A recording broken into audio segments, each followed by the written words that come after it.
She came 9 years ago from Hungary to Belgium, and she now found her place in Ghent. She runs there a bottle shop, and we really wanted to interview her. How are you doing, Dinka Sarkozy? Yes, all good here. Happy to be here. Yeah. Tell us a bit. So you come originally from Hungary. Do you were also Yes, active in the beer Budapest. scene there, or did the passion kicked in when you were in Belgium? I used to work as a bartender in Hungary, so yeah, there was a bit of beer, but back then there was no craft beer whatsoever. And to be honest, Hungary is a wine country, so we only get Huh? like shitty lagers, basically.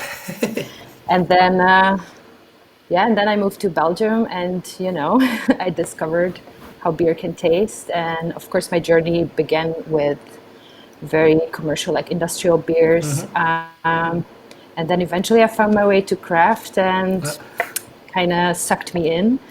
And it's just an amazing world that you can never get bored of. And it's amazing how you can discover new things every day. I love how it improves, and there's so much new things and experimental, crazy stuff. And it just never gets boring. I think it's a lot of fun. Yeah. You mentioned Hungary as a wine country.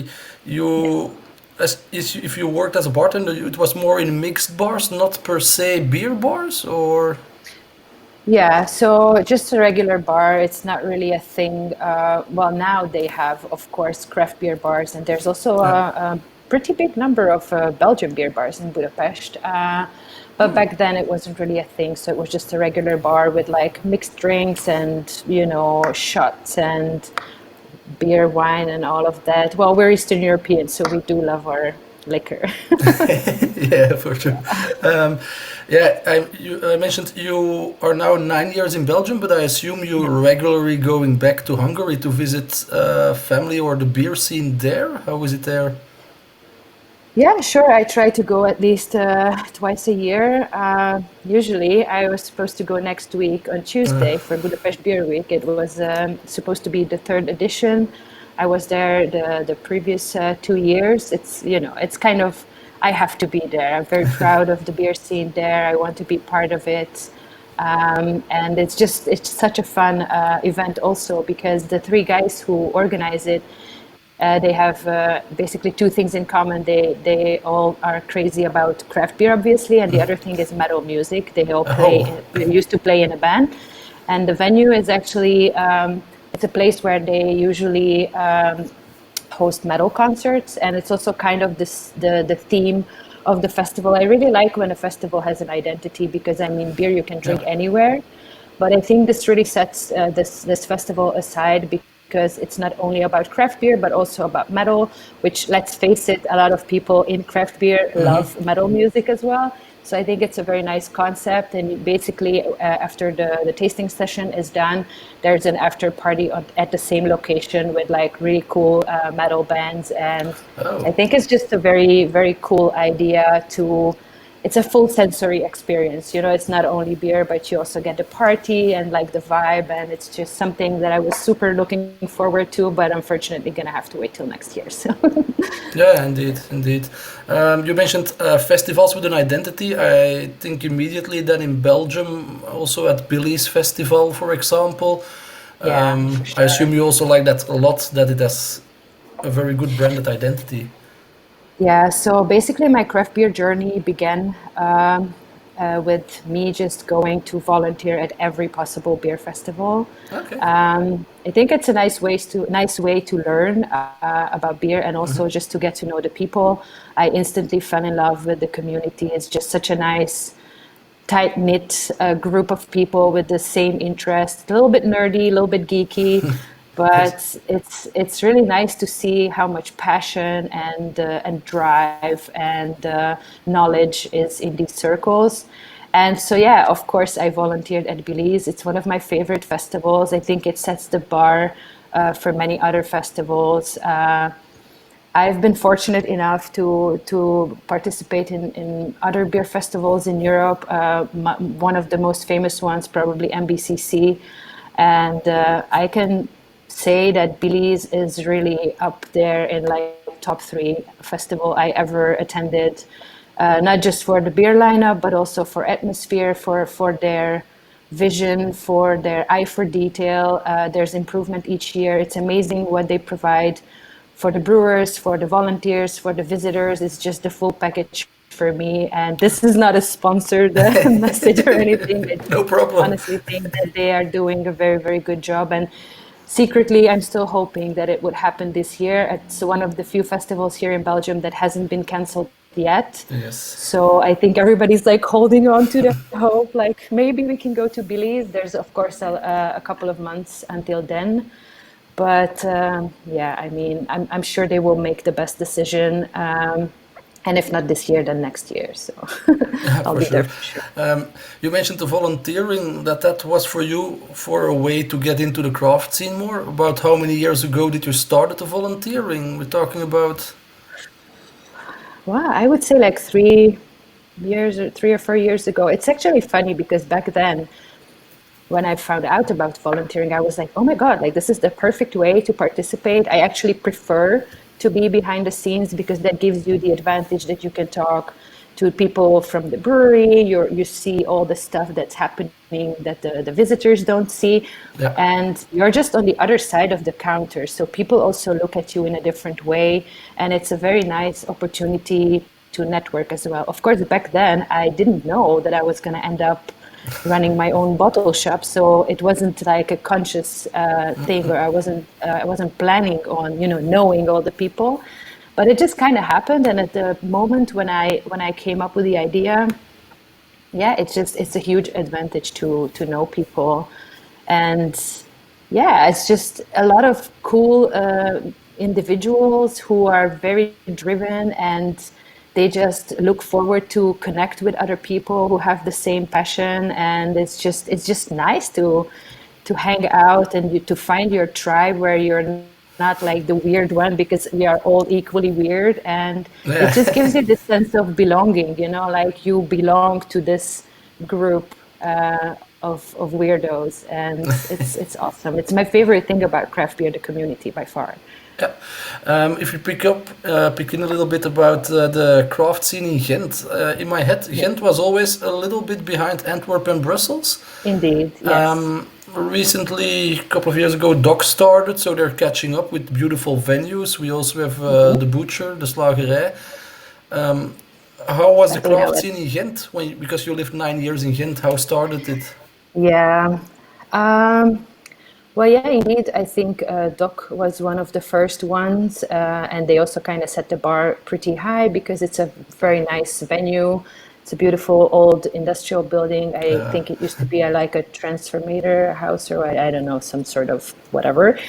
And it's a little bit unknown concept to Belgian people because it's a very typical American setup, that there's like big old industrial building, and then one corner is a pizzeria and the other corner is Yeah. barbecue, and then you have burgers, and then you have the brewery and the tap room. Well, actually, I used to work for Dog Brewing for almost a year, and it was so funny when people would come in, and the brewery is basically behind the bar, and then people would ask like, "Okay, so but where's the brewery?" And I'm like, "Well, you're looking at it," because I think here in Belgium people have this idea about a brewery that it has to be something like Duvel, like it's a huge industrial thing, and they never expected it to be so small.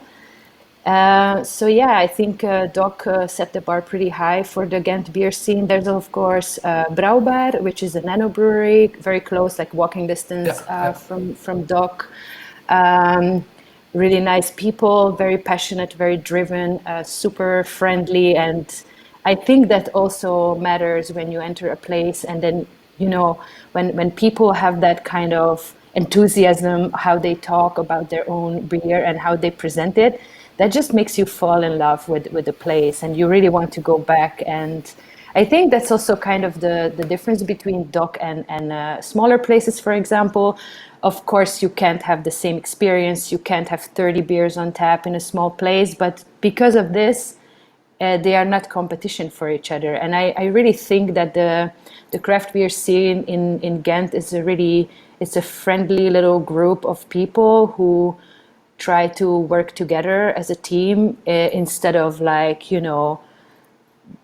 trying to fight one another or like trying to be like rivals. And that's something that really shows now in the Corona times as well, that the scene is like, they are putting each other's beers in their web shops so everybody can sell a little. So it's nice to see that it's not like this cutthroat community, but more like a kind of a big family of beer nerds. But certainly there's room for improvement. I mean, if you compare it to Antwerp and Brussels, as you said, especially Brussels lately, it's crazy. La Source is probably the newest addition. Um, it's amazing how fast they are growing, how good beers they are making. I think it's also very nice how the Brussels scene adapted to the Corona times, and pretty much all the breweries do house delivery now. So yeah, maybe this is not a bad thing after all. Maybe this will boost, the creativity of the beer people in order to survive. So yeah, I hope that the Ghent scene will make it and everybody will come out stronger at the end. You think that delivery of beers by brewers and bars is something that's gonna stay there, or you think it's more temporary? Well, it's hard to say. I mean, for me, basically what happened when they ordered all the shops to close, I immediately picked up the phone and called the certain authorities to get informed, like what do I have to do? And funny enough, so beer is considered food in Belgium, therefore it's essential. So I was like, ching. But of course, I didn't want to take the risk of having people at the shop. So immediately I switched to pickup and delivery. I think for bottle shops, it could be interesting later on as well. I will certainly keep it as an option. Uh, like, for example, it's a nice sunny weekend, you're hosting a barbecue, everybody had a couple of beers already, but you're running low and you don't feel like getting into your car. Just shoot an email, and like within an hour or two, you can have craft beers delivered to your garden. I think that could be something interesting for the future as well. For breweries, of course, if they can go back to normal, so they can more focus on production, I think it will be a drag for them to do, distribution themselves. So Yeah. for them, I don't think it would necessarily be something, but of course, it depends. I mean, we will see how things go once things are back to normal. The new normal. Yeah, the new Yeah. normal. About your bottle shop a bit. Um, Yes. where do you get your beers from that are from Belgium? Do you see a good mix of Flemish, Wallonian, and Brussels beer? How do you select them?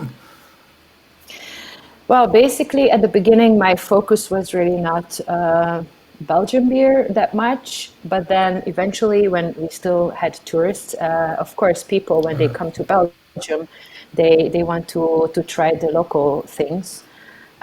So that kind of made me realize that, okay, even though the majority of my customers are local beer geeks, so they know exactly where to find those beers, I still have to represent the local scene as well. And I would say I have like at least 20 beers, Belgian beers, in the fridge. I have about 120 beers in total right now. So Right. okay, it's really a small part, but I really try to represent my favorite craft breweries from Belgium.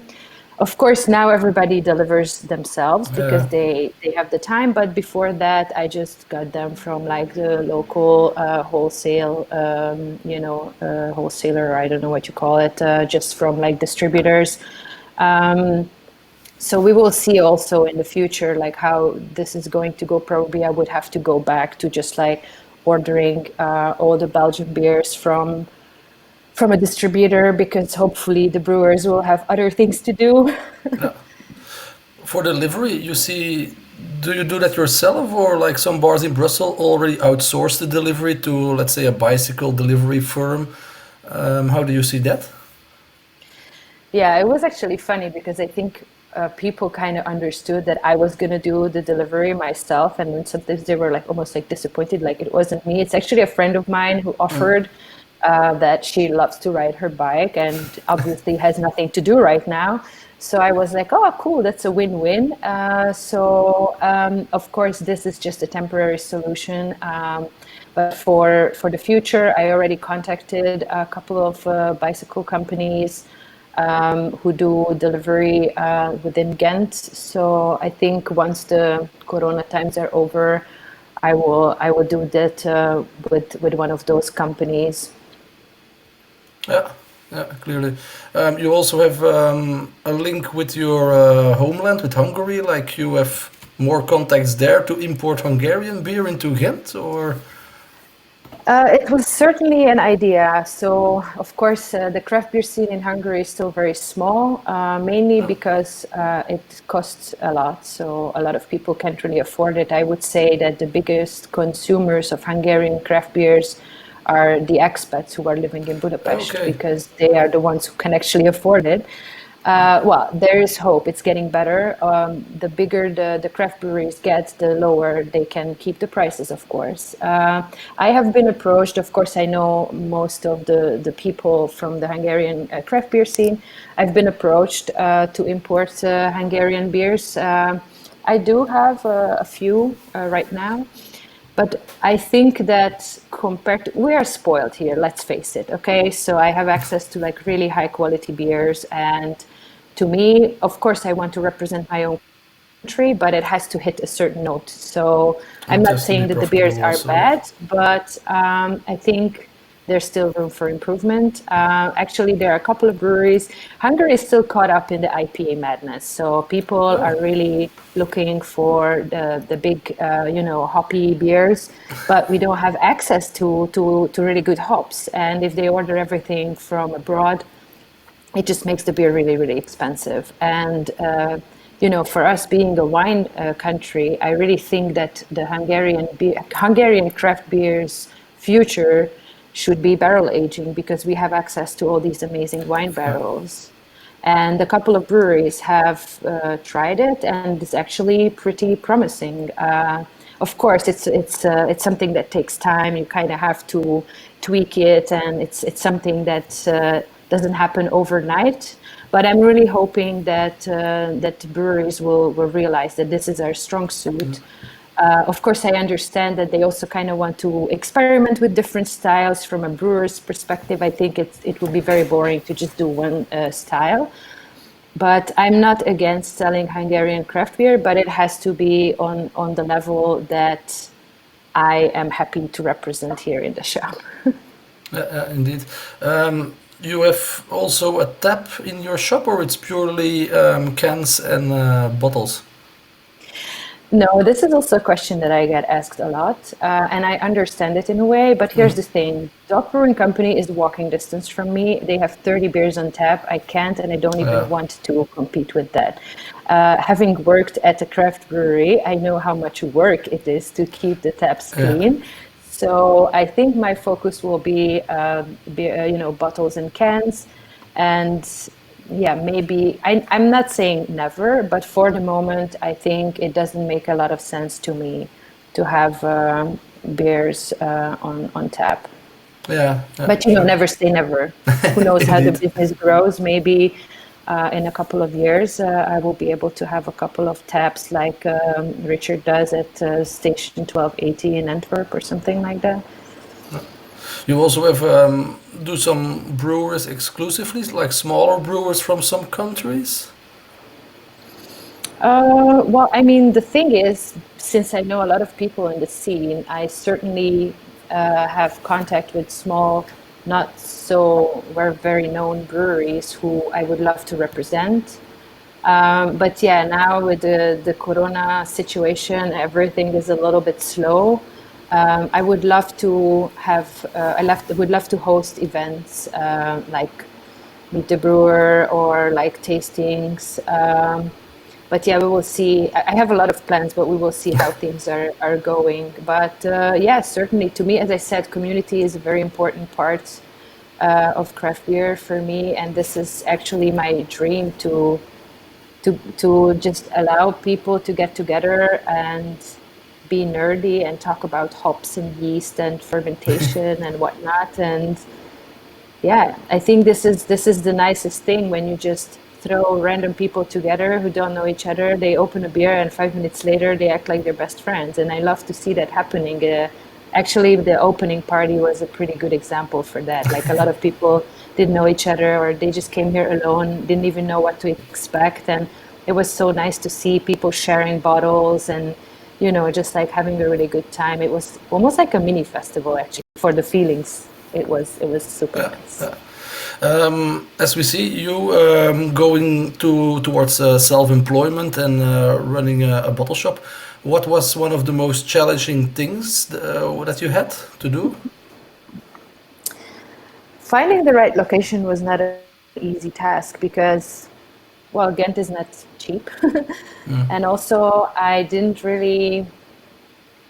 had a checklist of certain things that were non-negotiable, and there were like the must-haves and the nice-to-haves, and it was just not happening. I was checking shop locations almost every day and online, and I also had appointments to check them out in person, and there was always just something missing or the price was crazy, and it was very frustrating. It took me a very long time before I found this location, and it's actually almost out of desperation because it's a co housing project. So it was already a letterpress studio. It was an existing shop, and they were two girls, and the one girl has decided to do something else. So the other girl was looking for someone to rent half of the space, and I was like, you know what?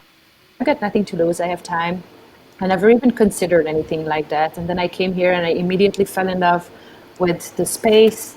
And yeah, I just kind of had a really nice click with the girl Armina, who's the letterpress crazy person and the designer.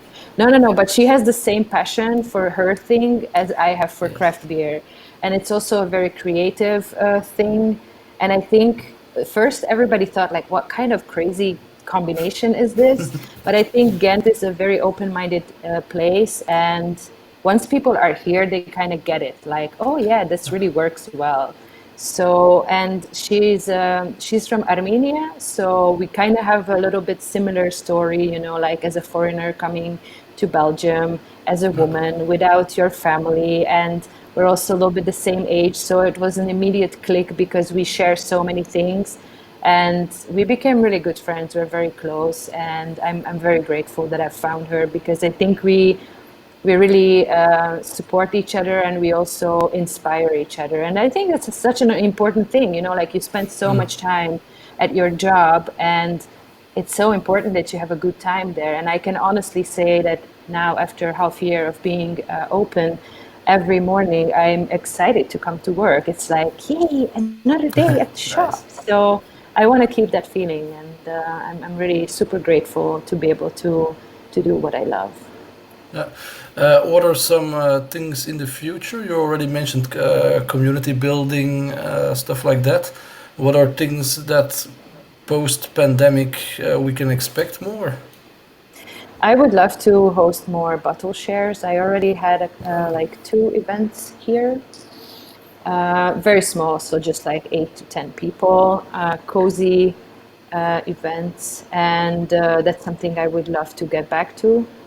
And I don't know, I mean, I would still love to participate in beer festivals because I think it's kind of part of my job. You have to stay relevant, you have to meet new people, you have to discover new beers in order to be able to bring back all the good stuff to the shop. So I think that's one of the things I miss the most from this whole situation, like the beer festivals. Probably I'm not alone with that.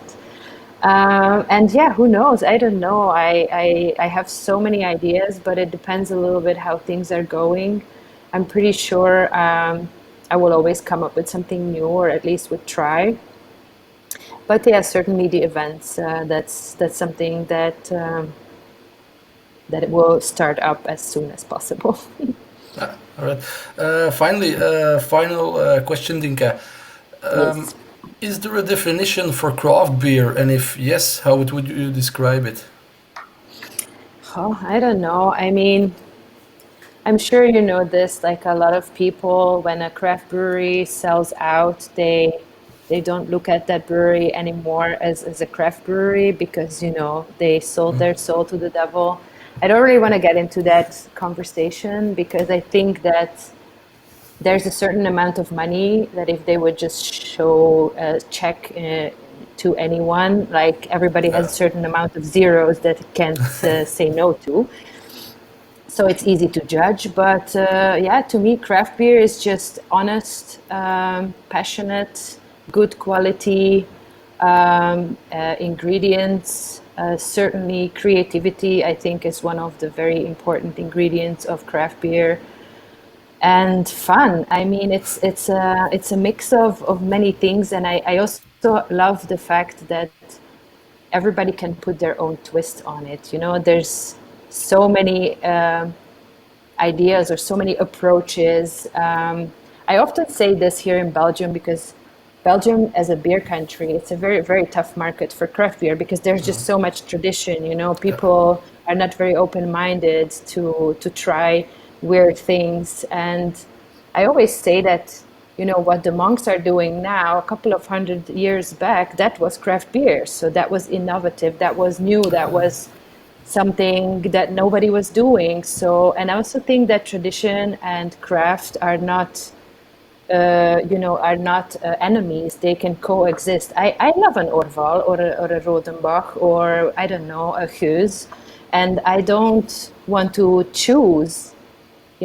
I want to be able to enjoy a crazy, I don't know, mango licorice Gose and also a Rodenbach. So it's like it doesn't have to be a choice. As long as people keep an open mind, I think it doesn't really matter. So, yeah, Thank you very much, Dinka Sarkozy.